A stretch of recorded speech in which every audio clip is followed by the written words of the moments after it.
এবার দুই আনসার সদস্যের বিরুদ্ধে ধর্ষণের অভিযোগ উঠেছে। জি হ্যাঁ, মানিকগঞ্জে দুঃখজনক এই ঘটনাটি ঘটেছে। কিভাবে?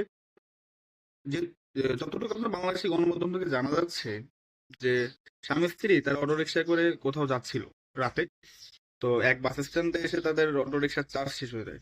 ফলে যেহেতু রাত, তারা সদর হাসপাতাল মানিকগঞ্জ, সেখানে তারা আশ্রয় নেই, বাইরে আশ্রয় নেই তারা। ফলে ভিতর থেকে আপনার নাকি দুজন আনসার সদস্য আসে এবং তাদের আশ্বস্ত করে তারা তাদের নিরাপত্তা দেবেন, ভিতরে বলে ডাকে। এক পর্যায়ে স্বামীকে নিস্তারে রাখা এবং স্ত্রীকে দোতলায় নিয়ে তারা সংঘবদ্ধ ধর্ষণ করে। এরকমটি আমরা জেনেছি এবং যে ভুক্তভোগী নারী তিনি আমাদের জানিয়েছেন। এর ফলে যা হয় আমাদের দেশে কি হয়, তাকে আটক করা হয়েছে, অভিযোগের প্রেক্ষিতে ক্লোজ করা হয়েছে চাকরি থেকে।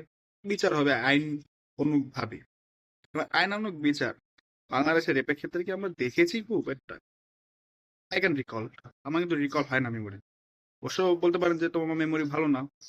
যদি সত্যি আমার মেমোরি ভালো না হয়ে থাকে এই বিষয়ে, আমি খুশি হব যে না, বাংলাদেশের রেপের বিচার হয়।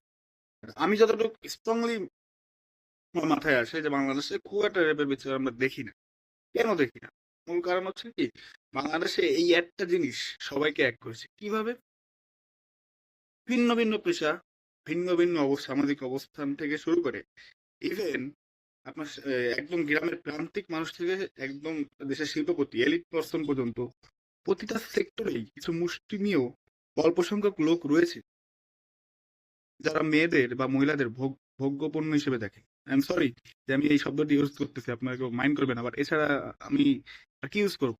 তারা ভোগ্য পণ্য হিসেবে দেখে, তারা ধর্ষণ করে, তারা ব্ল্যাকমেইল করে, যেগুলো আমাদের সামনে আসে না। আপনারা আমার সামনে আসেন। আমরা কতগুলো আবার ধর্ষণের কাহিনী জানি বাংলাদেশে। কেন জানি না?